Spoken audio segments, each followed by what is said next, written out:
தமிழ்நாட்டு மக்கள் விஜயை பார்த்து ஒன்றை சொல்கிறார்கள். எங்களுக்கு ஒரு உண்மை தெரிஞ்சாகணும். என்ன உண்மை? நேற்றைக்கு பாஜகவினுடைய மிக முக்கியமான தலைவராக இருக்கக்கூடிய நயினார் நாகேந்திரன் அவர்கள் ஒரு செய்தியை சொல்கிறார். விஜயின் மீது ஒரு குற்றச்சாட்டை முன்வைக்கிறார். என்ன அது? அதாவது 106 இடங்களில் விஜயினுடைய கட்சி வெற்றி பெறுகிறது. வெற்றி பெற்றதற்கு பிறகு ஆட்சி அமைப்பதற்கு போதுமான பெரும்பான்மை இல்லை. அப்போது பாஜக தலைவர்களிடம் தங்களுடைய ஆட்சியை ஆதரிப்பதற்காக கெஞ்சி கேட்டார் விஜய் அப்படின்னு நயினார் நாகேந்திரன் ஒரு செய்தியை சொல்லியிருக்கிறார். நயினார் நாகேந்திரன் சொல்றாரு, எந்தெந்த பாஜக தலைவர்களிடம் சிஎம் விஜயாக இருக்கக்கூடிய நபர் பேசினார் என்ற பட்டியலை வெளியிடவா அப்படின்னு கேட்கிறாரு.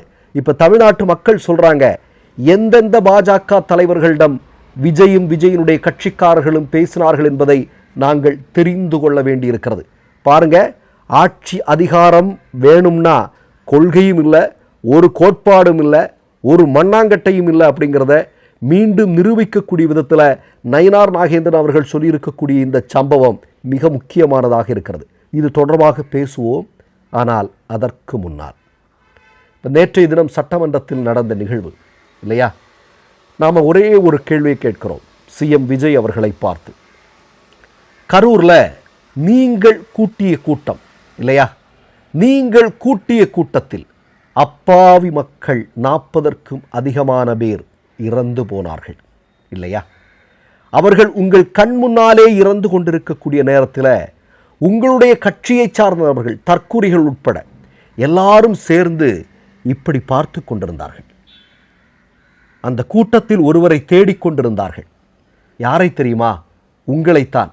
சினிமாவில் நீங்கள் டைரக்டர்கள் கொடுக்கக்கூடிய காட்சியை நடித்து பல நபர்களை காப்பாற்றுவது போன்ற பல்வேறு காட்சிகள் இருந்ததல்லவா? இதையெல்லாம் நம்பிக்கொண்டிருந்த தற்கொலைகள், இதையெல்லாம் நம்பிய அப்பாவி மக்கள் விஜய் எங்கே, எங்களை காப்பாற்ற வருவாரா அப்படின்னு தேடிக்கொண்டிருந்தார்கள். திடீரென்று தொலைக்காட்சியை பார்த்தால் நீங்கள் ஓடிக்கொண்டிருக்கக்கூடிய காட்சியை பார்க்க முடிந்தது. செய்தியாளர்கள் கேட்கிறார்கள், ஏதாவது பதில் சொல்லிட்டு போங்கப்பா அப்படின்னு. துண்டை காணோம் துணியை காணோன்னு பதறி ஓடக்கூடிய விஜயை நாங்கள் அன்றைக்கு பார்த்தோம்.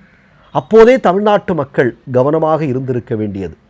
ஆனால் அவர்கள் கவனமாக இருக்காததனுடைய விளைவு இன்றைக்கு எங்கே போய் விட்டுருக்கு அப்படின்னு நமக்கு தெரியுது. இது ஒரு சம்பவம். இன்னொரு சம்பவம், சிஎம் விஜய் அவர்களே, உங்களுடைய பதவியேற்பு நிகழ்வு எங்கள் வீட்டை எடுத்துருவோம். எங்கள் வீட்டிலையும் நிறைய பேர் உட்கார்ந்து பார்த்துட்டு இருந்தாங்க. பார்த்துட்டு இருக்கும்போது எல்லாருக்குமே ஒரு அதிர்ச்சி. எல்லாருமே சில பேரை அந்த மைதானத்தில் தேடிக்கொண்டிருந்தார்கள். இவர்கள் இருக்கிறார்களா இல்லையா அப்படி என்று தேடிக்கொண்டிருந்தார்கள். ஆனால்